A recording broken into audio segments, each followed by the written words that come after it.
Hello everyone, my name is Ashley, and welcome to what I intend to be a definitive video explaining what exactly the Mimic is, and all the evidence pointing towards it being the true identity of the Glitchtrap virus first seen in Five Nights at Freddy's Help Wanted. When Help Wanted first released, as you progressed through the game, you would collect purple glitchy tapes that you could listen to in a secret room, chronicling the development of this in-universe virtual reality game as a cover-up to discredit old ghost stories and rumors surrounding Fazbear Entertainment as a company. As the development of the game went on, Fazbear Entertainment ended up sending the studio boxes of old junk, all sorts of circuit boards and old tech, and told the team to scan data from the boards into the game. The team was very confused by this, but Fazbear promised it would help speed up the development. Somehow, the circuit boards did have some kind of usable code on it, so the team complied and began scanning the data into the game. Upon doing this, various things in the game began to change and shift, and a certain fan favorite rabbit mascot began appearing. At the time of Help Wanted 1, it was immediately and unanimously assumed that this thing was the spirit of William Afton, and that the old circuit boards Fazbear Entertainment sent were from the burned animatronics after Freddy Fazbear's Pizzeria Simulator. They scanned the data into the game to try and recreate personalities of the characters that the boards originated from, inadvertently bringing William Afton's soul into the game and allowing it to take form as Glitchtrap. We didn't have any other explanation that made sense, so this seemed to very much be the case. However, there were still so many questions about the true nature of this thing. Why did it look like that? Why would William Afton choose to take the form of a bizarre, stitched-up mascot version of the Spring Bonnie costume? We could invent some explanations, like that it was an old incarnation of the Spring Bonnie suit that he used to wear, or that this is what he wanted his digital persona to look like, but there was no clear answer. Whatever the case, the design of Glitchtrap seemed to point that something was deeply wrong with it. It's just close enough to what the character is supposed to be, but entirely wrong. This leads us into our discussion of the Mimic, a character seemingly first introduced by the Tales from the PizzaPlex book series that has become more and more prevalent as the new main antagonist of modern Five Nights at Freddy's. The Mimic is a very, very old endoskeleton designed by Edwin Murray as early as the 70s, programmed to imitate whatever it saw, which ends up leading to all sorts of wild shenanigans that it gets up to by the modern day. Not only did it physically appear in Security Breach's DLC Ruin, but an entire game is coming based around it next year titled Secret of the Mimic, hinted to be set around 1979, which lines up with what we know from the Tales books. The Mimic appears multiple times in the Tales books, first appearing in the epilogues at the end of each book, and then getting its origins explained to us in its titular story, The Mimic. It then appears again in The Storyteller, and it appears once more in Tiger Rock. Through these stories, we receive a lot of context about what exactly it is and how its internal programming connects to Fazbear Entertainment's attempts to automate the creative process and AI generate content for not just video games, but their establishment as a whole. We are first going to explain where the Mimic even came from and what it had gone on to do in the Tales stories before dissecting the information we receive about it in each appearance and how this connects back to Help Wanted 1 and everything we see in the games going forward. In the Mimic's titular story, we learn of an up-and-coming engineer named Edwin Murray, who had spent years of his life inventing all sorts of different things in an attempt to hit it big and make the money he needs. He purchased a factory to develop his projects away from home, and one of his best inventions up to this point was an automatic vacuum cleaner. Tragically, though, his wife Fiona died in childbirth, leaving him alone to take care of his newborn son David. He ended up selling his company to Fazbear Entertainment to try to make ends meet, and was swamped with all sorts of projects to prepare for the upcoming Freddy Fazbear's Pizza. They would send him costumes and endoskeletons he was required to fuse together and program. While he wasn't necessarily building these machines for them, his know-how was essential to making them work the way they were intended. Work was constant. As he realized he needed to spend more and more time at home to care for his son, he sold his house and moved everything into the factory, turning it into a joint factory-house combo with all the essentials. Despite this, he still could not give David all the time he needed, and he decided that he needed to create a solution. Looking at David's tiger-themed bed, a strange imitation of an actual tiger, he had an idea to create a machine that would learn with David and keep him company. He got to work immediately. harvesting all sorts of scrap needed for the project from other machines around the factory, and it seemed like his creation's code wrote itself. After several weeks, it was finished. A legless endoskeleton, dragging itself along the floor with its arms. The Mimic, and likewise the Mimic1 computer program, was born. David immediately loved it, and the more the Mimic learned and the more it played with David, the brighter its eyes shone. David and Mimic would often play by dragging out costumes Edwin was supposed to work on and putting them on. None of them would fit, and the loose limbs would flop all over the floor and get dirty. It began to imitate David's sign language asking for ice cream, and would hold its arm in a curled position like how David would always carry his tiger plush. They made it its own tiger plush out of lace to carry, and things were happy. However, it could not last. One day when Edwin wasn't watching David, his ball bounced out into the road and he sprinted after it. Crash. David was gone. Edwin was devastated and spent 2 weeks alone in his factory, unable to process what had happened, until he saw the Mimic once more. The machine looked at him and imitated David's sign language, asking for his favorite ice cream flavor, chocolate chip. Edwin was filled with pure rage, seeing it to continue to copy his little boy. Deep down, he wanted to destroy himself for failing to protect his son, but he knew he couldn't, so he took out all his rage and sorrow on the Mimic itself, and began beating and destroying it with a metal rod, turning it into a crumple of twisted limbs and scrap on the floor. Edwin could feel his violent thoughts flowing directly from his muscles into the Mimic's circuitry. As it laid there powering down, it still held its arm in a curl, like it was still holding the tiger plush. Edwin vanished for decades after this. Fast forward, Edwin's disappearance led to a breach of contract with Fazbear Entertainment, and the factory property had reverted to their ownership. They sent a team of employees to the factory to assess the situation and finish the work Edwin left behind, but they never returned. We'll call them Team A. Another team was sent to the factory to find out what the hell happened to the first team. We'll call them Team B. They explored the factory and began assessing the damage, uncovering tapes left behind by Team A explaining what had happened. Team A had located the destroyed Mimic and were immediately impressed by its construction. They didn't want to just let it rot, so they began repairing it. They put the thing back together using more scrap from around the factory and harvested legs from another old endoskeleton so it would be able to walk. The Mimic reactivated and immediately began carrying out its new purpose through both the physical lesson Edwin taught it and the inherent agony that flowed into its programming. The Mimic would go on to kill every single member of Team A, using all sorts of tricks Team B would soon discover. They could not escape, as the door had been mysteriously sealed from the outside. Team B tried to escape the factory, but the door had been sealed again. They were trapped in there with this thing and had no idea what to do.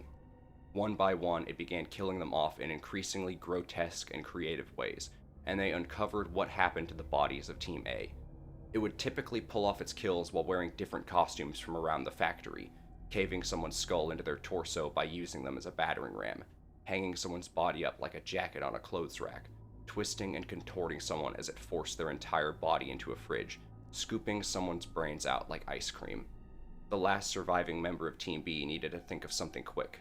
He decided that the only way to stop it was to make something as equally strong. He began looking for anything he could create his own machine with.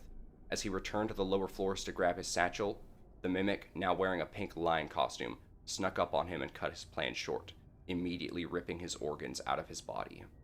I have to cut the spooky storytelling right here just to say that the guy suddenly deciding to build his own fighting robot on the spot to throw hands with the Mimic is the most nonsensically FNaF thing ever, and I love it. That ends the Mimic's origin story. As we'll hear later, the Mimic was successfully reclaimed by Fazbear Entertainment at an unknown point, presumably between then and 1985, as it has been strongly indicated to us that Freddy Fazbear's Pizza opened in 1983, and it is directly stated that the Mimic and additional newer models of it were intended to function at this pizzeria, implying they did get a hold of it and attempted to repurpose it. But now, we need to fast forward a bit to the epilogues that end each of the Tales books. We're going to talk through these in a significantly more condensed way than the other stories, but they are also very important. The epilogues begin as Freddy Fazbear's Mega PizzaPlex is under construction.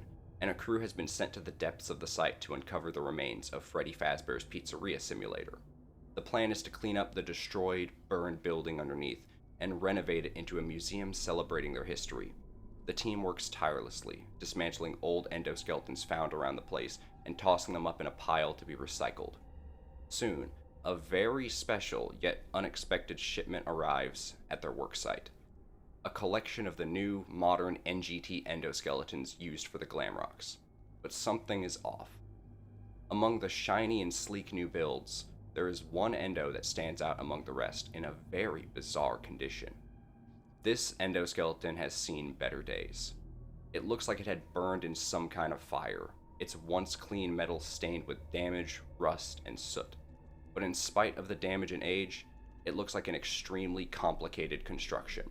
Its limbs are composed of complex systems of pistons and ball joints, and the thing is topped off with a shiny, sleek head, the clean condition of which completely mismatches with the rest of its body. Bent, metal antennae in the shape of rabbit ears crown its shiny head. It also wields strange, razor-sharp claws, with no explanation as to why this creation would have been given them. A member of the crew, Gil, is fascinated by this machine and gets an idea. He takes a closer look at its head and finds a port, and plugs it into his computer to upload a cleaning protocol. The robot is activated, and he gives it a simple instruction. I want you to break off the limbs and heads of all the endoskeletons in this place, and pile them up over there. Easy peasy. Got it? The machine loosely repeats back to him. Break off limbs and heads. Pile them up. Easy peasy. Got it. It immediately gets to work, picking up the destroyed endoskeletons around the building and effortlessly popping their limbs and heads off their torsos and tossing them into the pile. Gil watches and is stunned, realizing they won't have to do any of the work themselves. It's all just too easy. But as he turns around to talk to someone, the Mimic approaches behind him, and it all happens too fast. Gil's arms were gone. Chaos ensued as the crew realized what was happening. The Mimic yanked Gil's legs and head from his torso and tossed him into a pile. It was on a rampage, grabbing whatever two-armed, two-legged, one-headed thing it could see and disassembling it on the spot. Only one worker made it out of the building in time, screaming at a nearby cement truck to seal the building. Fast forward a little bit, and a group of rowdy teens have snuck into the construction site and found a way to get into the sealed pizzeria through an air vent. I'm not going to get into too much detail about what goes down in the rest of the epilogues from here on because a lot of it is most of the same, but all you really need to know story-wise is that they encounter the Mimic, who attempts to dismantle all of them using all sorts of cheap tricks. It hides in different rooms wearing costumes before surprise attacking and offing them one by one. They try to call for help using a walkie-talkie, but the Mimic intercepts the radio waves and poses as a fellow victim trapped in a room somewhere. The teens eventually get wise about the machine's tricks and find notes from Fazbear Entertainment engineers chronicling the original Mimic's malfunctions and the cancellation of the Model 2 line, which is something very important we will get into later. The last remaining person, Lucia, jams all of the Mimic's costumes and leaves a spring-lock jester suit as the only one available. The Mimic enters the costume, and Lucia catches it off guard, striking it with a metal rod and tripping the locks, jamming the rod into its mouth. In a narrative parallel to William Afton's own spring-locking decades ago, the Mimic writhes and contorts as the locks and endoskeleton parts jam into its body, with oil spurting all over the room akin to blood. Lucia thinks back to the old notes on the Mimic models and recalls the mention of a shut-off switch on the base of its neck. She rushes forward and flips the switch while it's vulnerable. The Mimic was evidently defeated. Or, of course, so you thought. In the Storyteller, a particularly important story in the Tales series, we learn that it wasn't quite that simple, and that the Mimic had another means to extend its influence after the events of the epilogues. The story follows Edwin Murray, who first appeared in the Mimic. He had disappeared for decades since then, but when his money ran out, he had no choice but to return to Fazbear Entertainment. Due to certain legal circumstances of his prior contract, Fazbear was forced to honor him and allow him into the board of directors. He didn't like working here again, but he had no choice. Mr. Burroughs, the head of the board of directors, is cooking up a plan with the rest of the board to cut down costs on the creative side of things, and allow them to pump out entertainment without ever paying a human employee after they look at the terrible state of the PizzaPlex's income. He dubs the project the Storyteller, and the plan is for it to be a giant fake tree in the center of the PizzaPlex, housing a machine that would generate AI content, aiding in the development of VR, AR, and arcade games, and it would be the master of all Fazbear family lore to keep patrons hooked. Burroughs offers Edwin the position of consultant for the project, despite not actually giving him any real control over it. Burroughs briefly comments about how they might even let the Storyteller decide its own appearance. Edwin eventually drops a solemn suggestion that they base the appearance of the tree on an African baobab, an incarnation of the Tree of Life, seeing as the intent of the Storyteller is to breathe new life into the PizzaPlex's systems. The idea is accepted, and construction begins shortly. The tree is built up with root-like wires extending into systems all over the PizzaPlex, giving it complete admin access to everything it would ever need. Computers, systems, arcades, games, VR experiences, everything. As the tree is being built, Edwin decides to investigate and spies on the shipment of parts belonging to the Storyteller. He spots something that sends him into an immediate panic attack. He can't believe his eyes. He sees a large, familiar white tiger head being carried into the interior of the tree, but he can't get a closer look. Something is deeply wrong here. Meanwhile, Mr. Burroughs takes a look at the security footage and notices Edwin spying on the delivery, frustrating him and making him suspicious. Although he didn't see Edwin as an immediate issue yet, since he couldn't get into the Storyteller, he may eventually become one. Later that day, Edwin desperately asks Burroughs who is responsible for the programming behind the operation, and Burroughs immediately deflects, telling Edwin that they have their best minds on it and that beta testing is going smoothly. Sometime later, the tree's construction is finished, and they host a birth party event to celebrate the Storyteller coming to life. Things are looking good, but like all good things in the FNaF lore, it doesn't last. Edwin decides to investigate potential changes due to the Storyteller and goes around the various venues. He notices immediate issues. Characters' personalities are distorted and manipulated. It's absolute chaos, and Edwin now knows for a fact that something is very, very wrong. When Edwin confronts Burroughs with these issues, Mr. Burroughs once again immediately deflects, stating that the program is working exactly as intended. Not long after Edwin brought this to Mr. Burroughs' attention, the glitches started to worsen and worsen, extending beyond the animatronics and influencing the building itself. Bizarre glitches and malfunctions start plaguing the entire PizzaPlex. Doors open and close randomly, lights flash on and off, games stop working. The characters' voices are getting mixed up, randomly speaking in the wrong voices. Eventually, Edwin finds a way into the tree and attempts to investigate what is really going on here. And then he sees it. This familiar bust of an odd-looking white tiger animatronic, with multiple spider legs extending out of its body. He accesses the computer running the program controlling the PizzaPlex, and all of his suspicions are confirmed all at once. Immediate shock, confusion, panic, and fear strikes him. The Storyteller was running Mimic1. Burroughs had lied through his teeth to Edwin that they had the best minds on the project, or that they were even beta testing anything at all. Fazbear Entertainment had stolen and repurposed his own program from ages ago, from a time he would have rather forgotten. Edwin returns for the next 5 nights to try and get to the bottom of why this is happening and what Mimic1 is doing to the place. Meanwhile, Mr. Burroughs decides to investigate the situation himself, as he's gotten tips from other employees that the attractions and animatronics were twisting in strange ways. He goes around Rockstar Row and sees Freddy, who is acting like a complete baby, throwing a temper tantrum over a plush. Mr. Burroughs realizes that something is wrong. While contemplating what could be causing so many problems like this, Mr. Burroughs trips over a toddler on the floor and falls to the ground, seeing the Storyteller's roots from the ground. That's when he finally realized how Edwin was getting into the tree. Edwin returns for another trip to take a look at what's going on inside the tree, but the door to the Storyteller slams behind him. Burroughs was fully convinced that Edwin was responsible and was not happy. He had been growing more and more paranoid of Edwin to the point that he needed to stop him at all costs. He had overridden the controls and left the door shut on Edwin, locking him inside with no escape, no food, and no water, while he left for several days. But soon, he came back to check on him and opened the door, and what he saw was horrific. Edwin had suffocated to death inside the tree. but he was surrounded by drawings plastered all over the inside of the building on colorful construction paper.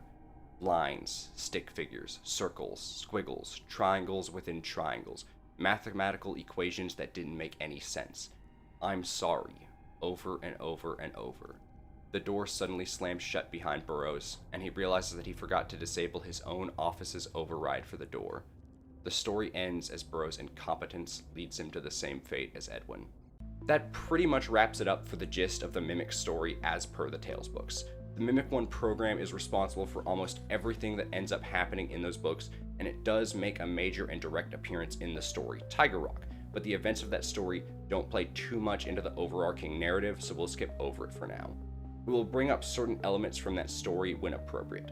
It is also worth mentioning that the Storyteller tree was taken down from the PizzaPlex shortly after all of these issues began cropping up and Edwin and Burroughs both died. But despite this, things are still going horribly wrong because the virus is still in their systems. Now that you know what exactly the Mimic is, let's take a look at all the evidence connecting this machine back to Help Wanted and the following games, linking everything together through the perspective of this new antagonist. We will bring up various pieces of information from both the games themselves, the stories, the epilogues, and even other seemingly unrelated stories that can establish or explain certain things we see the Mimic and Glitchtrap are capable of. Note that we will avoid discussing anything that directly happens in the Burn Trap ending of Security Breach. Scott stated in the recent Dawko interview that this ending was never the intention, and Steele misunderstood what he wanted out of that character. He was never supposed to be the final boss, rather a strange Easter egg you would see inexplicably watching you from different areas of the game. Number 1. Vintage proprietary technology. In Help Wanted 1, as mentioned before, we learned from Tape Girl that Fazbear Entertainment had sent some old technology and circuit boards and had asked them to simply scan it into the game to magically speed up game development, automatically handling pathfinding and content generation for them. We'll play what she has to say first, and get into how Hand Unit's dialogue and the epilogues connect together to give additional context. The drawers have been emptied out. Someone was here. I don't think it was spring cleaning either. No, there was plastic on the floor. Someone was definitely here during the night. It had to have been the client. I mean, they sent us that stuff in the first place with no explanation, told us to scan it, said it would expedite the process so we wouldn't need to program any pathfinding ourselves. It was a budget thing, I guess. It was just junk. Circuit boards and things like that. Looked pretty old. Somehow though, there was usable code on some of it. It seemed to take hold by itself. Things started changing. But then, he started appearing. At least that's what Jeremy said. In the epilogues, the teens find notes from Fazbear Entertainment engineers detailing the Mimic's intended function after they reclaimed it, and what had led to the shutdown of the Model 2 incarnations. I will read out the quote. Apparently, this notebook belonged to one of the engineers on the original Fazbear Entertainment animatronic creation team, the ones who built all the characters that provided entertainment throughout Freddy Fazbear's pizzerias. She flipped through the notebook and tapped one of the pages. I can't make it all out, but from what I can tell, when the team created the Mimic line, they didn't want to program in every show routine step by step. That was a lot of coding, so they just programmed the Mimic to basically watch and learn.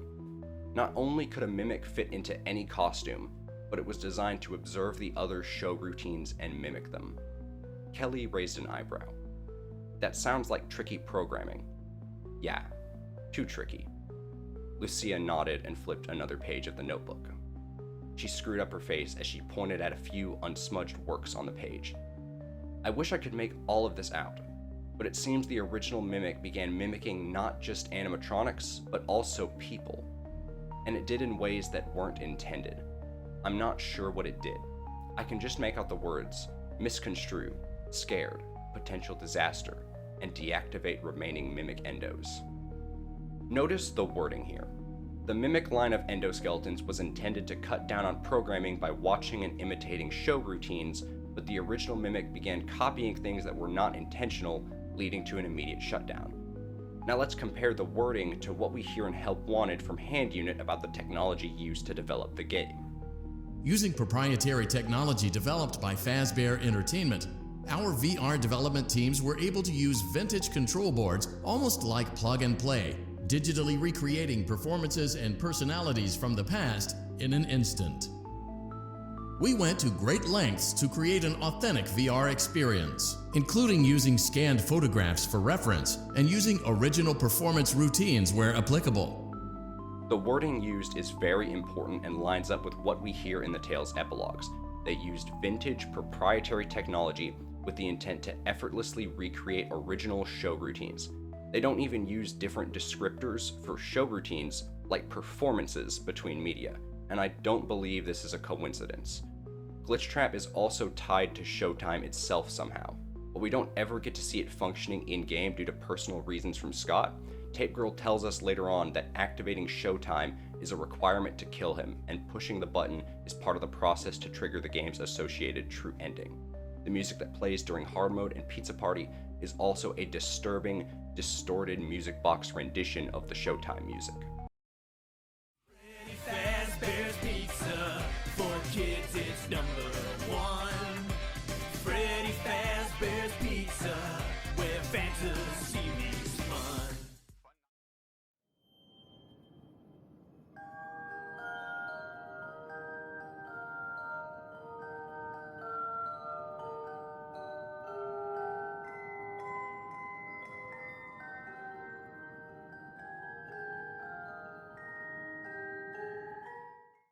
Number 2.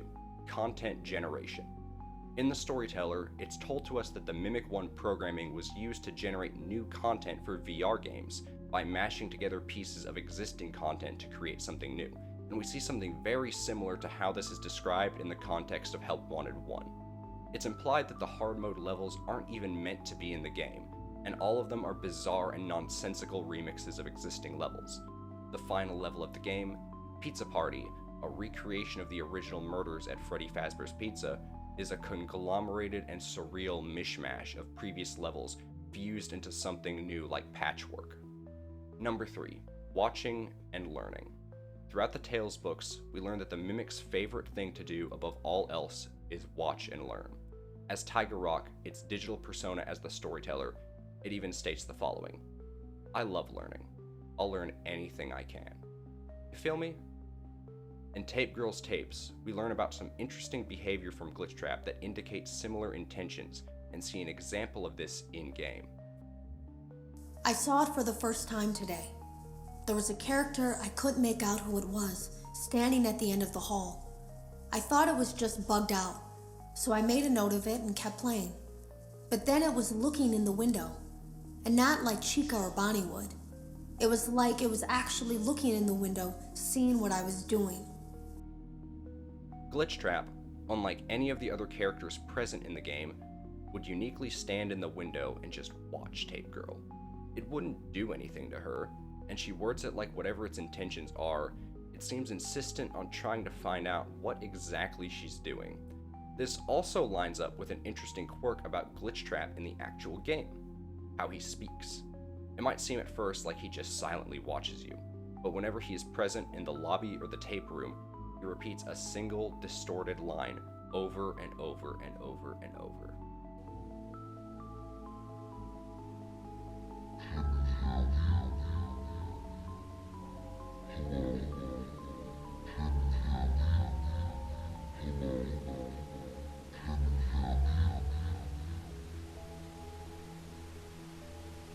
Let's listen to a sample of the first tape we ever hear from Tape Girl. Hello? Can you hear me? This also might lead us in the direction that not all of Tape Girl's tapes were even from her, which seems more and more likely when you break down what she actually tells you to do at the end of the game. 1 second, she's telling you to abandon development and not to assemble the tapes, yet she seemingly continues making more. Then she starts going off about how you can kill Glitchtrap. How did she know Glitchtrap would attempt to merge with the player? How did she know there was a way to kill it? Why does following her instructions lead to Vanessa getting infected in the first place? Glitchtrap was watching and learning, training itself on her voice as we hear it doing in the lobby, and possibly made additional fake tapes to trick you into thinking this method would kill it. Like most viruses, It needed you to give it permission to access you, whether you realized that's what you were doing or not. Number 4. The Tree of Life. In the Storyteller, we learn that Edwin selected an African baobab to be the design for the fake tree that would run the programming controlling the PizzaPlex. We see multiple direct references to this in both Help Wanted and Security Breach, with Help Wanted's own reference to it directly shown in the context of Glitchtrap. Not only does the Celtic symbol for the Tree of Life appear on a tombstone prop in Security Breach, but if we take a closer look at the boss door leading to the Glitchtrap monster in Princess Quest from Help Wanted Mobile, the top of the door is emblazoned with the insignia of a golden African baobab. Number 5. Poor imitation. Something that always stuck out about Glitchtrap ever since Help Wanted was his design. It's supposed to be Spring Bonnie, yet something about it is completely and utterly wrong. At the time of the game, we had no real explanation for why he looked like that, until the Tales, Stories, and Ruin. In these stories, we learn of all sorts of different old costumes the Mimic used to wear, and in Ruin we see firsthand that they are unlike anything Henry or William ever designed. Every other type of costume, up until Glitchtrap and by proxy Vanny, has been some type of solid construction composed of segmented limbs and body parts. However, we can immediately see that the Mimic's own suits match what we see in Glitchtrap quite closely, being actual stitched mascot suits with wiry whiskers and giant bulging eyes. The implication of this being, Glitchtrap might be a rough, secondhand interpretation of Spring Bonnie by this thing who's so used to these types of costumes. Number 6. AI possession. Something that is frequently brought up as one of the main points against Glitchtrap being the Mimic1 program is that it is capable of possessing people who play Help Wanted. If he were simply a malfunctioning AI, that definitely should not be possible, and it only really makes sense if he were truly a ghost in the machine. However, this is a misconception that is contradicted by things we learn about the FNaF universe from both Tales and Frights. It's established in The Mimic that Edwin's agony flowed from him directly into the Mimic circuitry, and it's established in Frights that even inanimate objects or coding can become dangerous and act out on its own by receiving a strong enough charge of negative emotion. If we think back to In the Flesh, Matt poured his hatred and misogyny into the development of his VR game, dubbed Springtrap's Revenge, in which an AI Springtrap enemy would hunt you down with an axe. As he was already fueling the development of the game with hatred, he got so frustrated at it that he trapped the AI in a looping, empty maze with no player to kill for a virtual millennia as a form of torture. He returned to the game in the morning and noticed that the Springtrap enemy has found a way to glitch itself and create clones which it would kill over and over and over in some twisted generational AI system, before eventually creating a program that allowed it to infect Matt while he played the game and escape through his body. This is a direct example of someone charging programming with agony, causing it to begin acting on its own and attempting to escape the VR experience through its player. It also most likely is not a coincidence that the AI in question here was a virtual imitation of Springtrap. A Tale story also gives us another example that more closely matches with what we see between Glitchtrap and Vanny. In The Monty Within, the protagonist plays a fighting game that links to your brain so you can control the player character with your thoughts, but the game malfunctions, and the code of Monty never disconnects from his mind, twisting his thoughts and creating a split personality of Monty inside him that ends up killing him. Number 7. Safe mode. It is very strongly implied that whatever Glitchtrap is, it is actual tangible code you can read and interact with using programming tools. If this were just Afton's spirit haunting the physical machinery, it's very unlikely that this would be possible, and even more unlikely that him tampering with the programming would affect his spirit's influence and ability to cause harm. Logically, if his remnant ended up inside the game, it would rather possess the hardware the game is running on as opposed to the coding. He would have no reason to be tied directly to the programming itself, unlike the Mimic, who is fundamentally powered by agonized coding and is not truly haunted by a ghost. Tape Girl talks about how the programming had directly connected itself to her logs and is able to temporarily neutralize it by using a fragmentation program to shatter the tapes. It is also implied that the only reason Glamrock Freddy is immune to whatever virus is controlling the Glamrocks in Security Breach is because he rebooted in safe mode. For those unaware, All safe mode does on a Windows operating system is prevent it from running any foreign code. Number 8. The Vanny Mask. In Ruin, Cassie is given the Vanny Mask by MaskBot, whose head shell has been peeled upwards in the shape of rabbit ears. The mask is physically identical to the one Vanessa dons at the end of Curse of Dreadbear and uses to communicate with Glitchtrap. When Cassie puts it on, it injects her with an implant that allows the AI program Helpy into her mind, and it slowly manipulates her into using the mask more and more to progress and save what she believes to be Gregory. The implant seems to make her see obstacles in her way that aren't actually there, indicated by glitchy effects bleeding through them into the real world, forcing her to put on the mask to walk through them, continually enabling whatever program the mask has infected her with. It makes her believe that she is teleporting and traveling through nonsensical pathways, causing her to rely on the mask more and more. At various moments, Helpy's guise falters, and his eyes change color to a bright orange matching the Mimic's. The Mimic itself is then displayed to have a wireless connection to the Helpy program, posing as Gregory and uploading jammers to it to fend off MXES. This already sets up a direct connection between Vanny to the Mimic, but all of this pales in comparison to what we see in Help Wanted 2. In the sequel to Help Wanted, Helpy appears on the TV screen and offers us presents, growing increasingly more agitated the longer we ignore them, like he has some kind of ulterior motive to us opening them. This is akin to how some actual viruses work, specifically a Trojan, posing as something good to trick you into enabling it, resulting in the infection of your system, or in this case, you. Upon collecting all the presents, a charging pod appears on the stage in the lobby, and Glitchtrap emerges before you're jumped by Nightmarion's staff bots.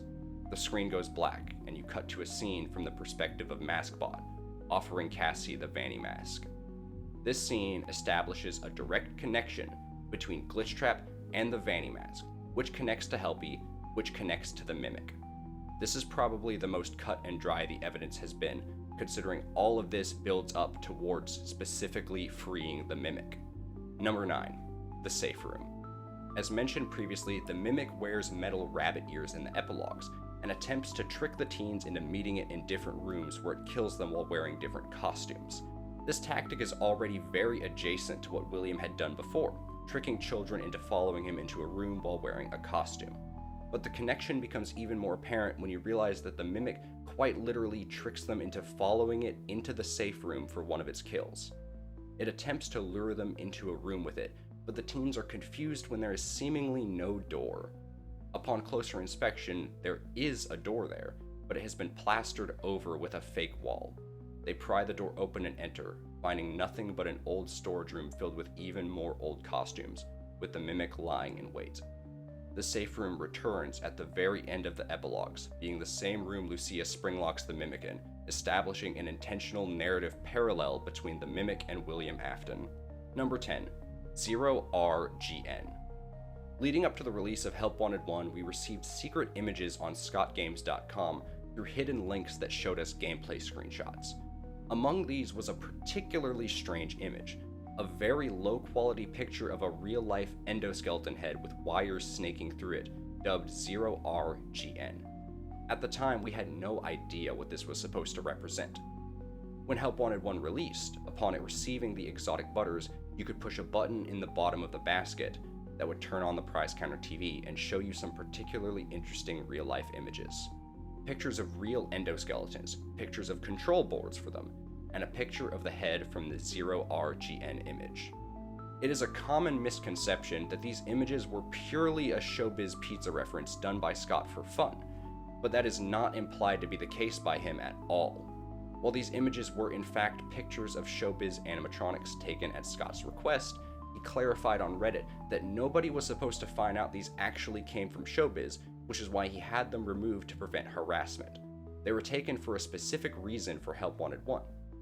If we dissect these images under the context of the Mimic, things start to become a little more clear. These images were probably a portrayal of the process behind extracting the Mimic circuitry for use in Help Wanted, showing us the control boards they had been removing from the animatronics, and showing us the Mimic's disconnected endoskeleton head. Think back to the epilogues. The Mimic's physical body was in awful condition, but its head was still sleek and clean, like it had been disconnected and reconnected by somebody. It was most likely disconnected when Fazbear Entertainment was attempting to use its programming to develop Help Wanted, and then somebody reconnected it after the fact. It seems to be implied that somebody in the shadows, possibly a specific person working under Fazbear with ulterior motives, if not Fazbear Entertainment higher-ups themselves, have been responsible for keeping the Mimic around and functional. Somebody upgraded it to fit into any suit. Somebody swapped its pincer claws into razor-sharp hands. Somebody disconnected its head at some point and reconnected it after the fact. Tape Girl even mentions that whatever client sent them the circuitry, whether Fazbear Entertainment or somebody operating under them, seemingly stole it all back after the programming was spread into the game.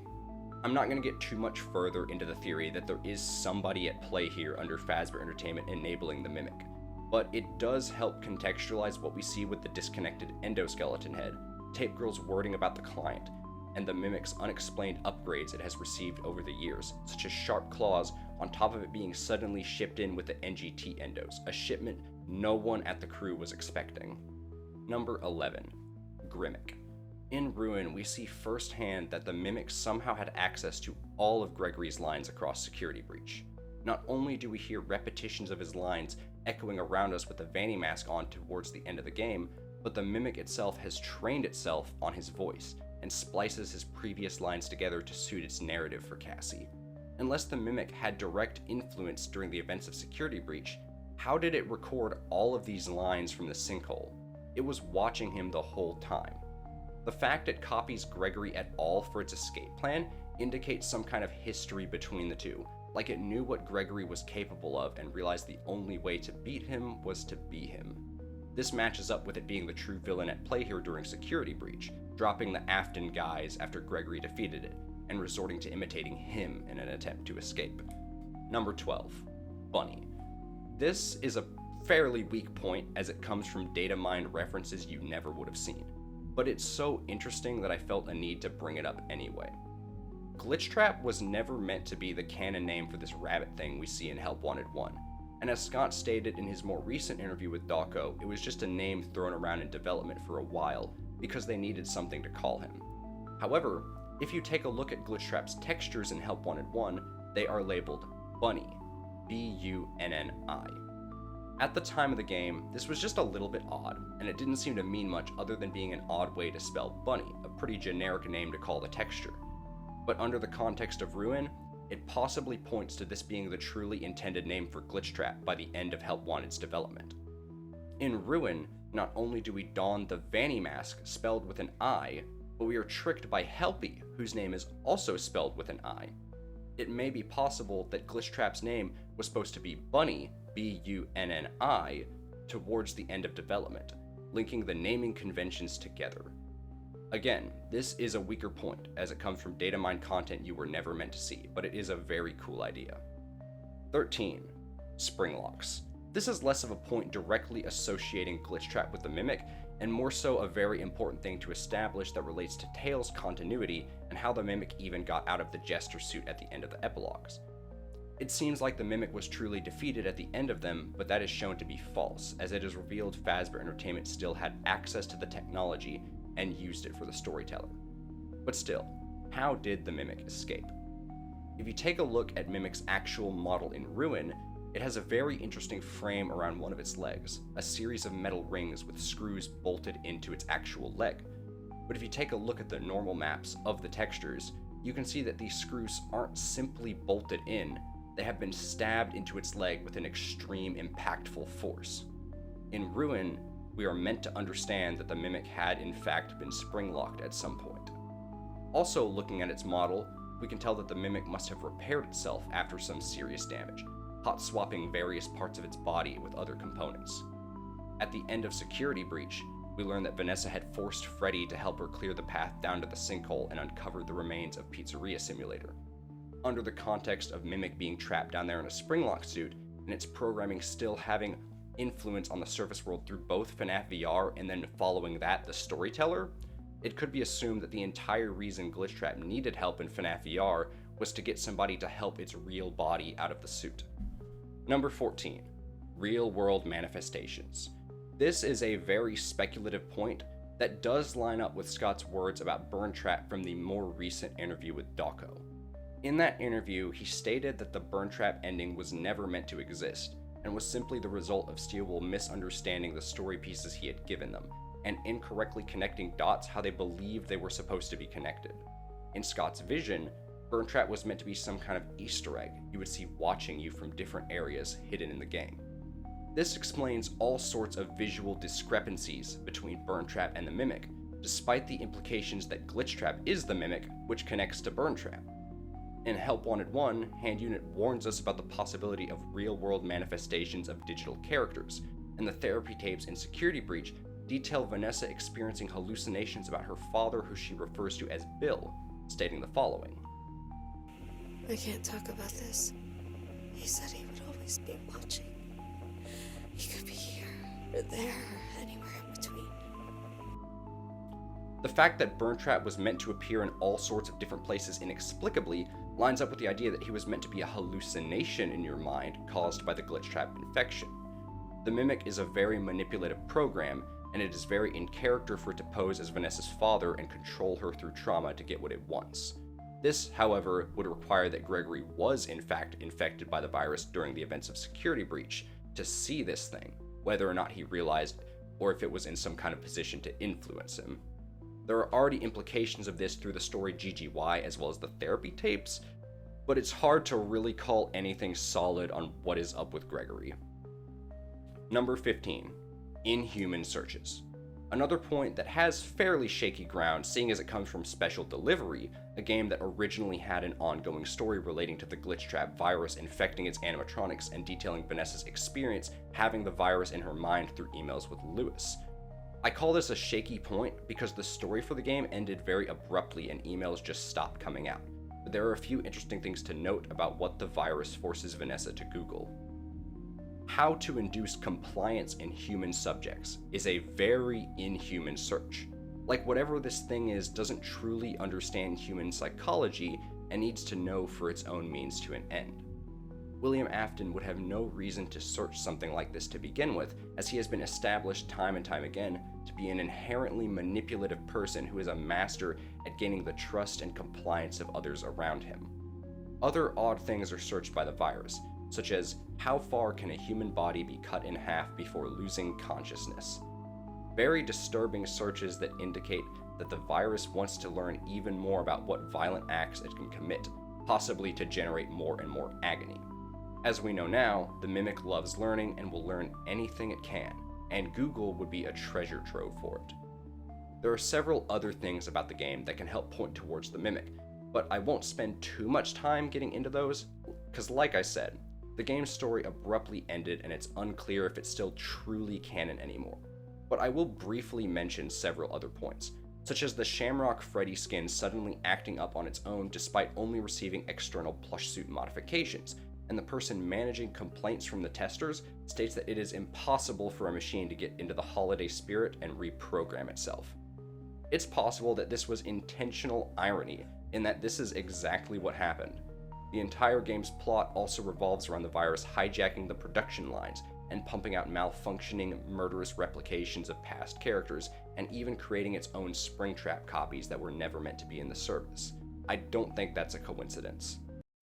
That about does it for the main points I wanted to bring up, connecting the modern FNaF story together through the Mimic.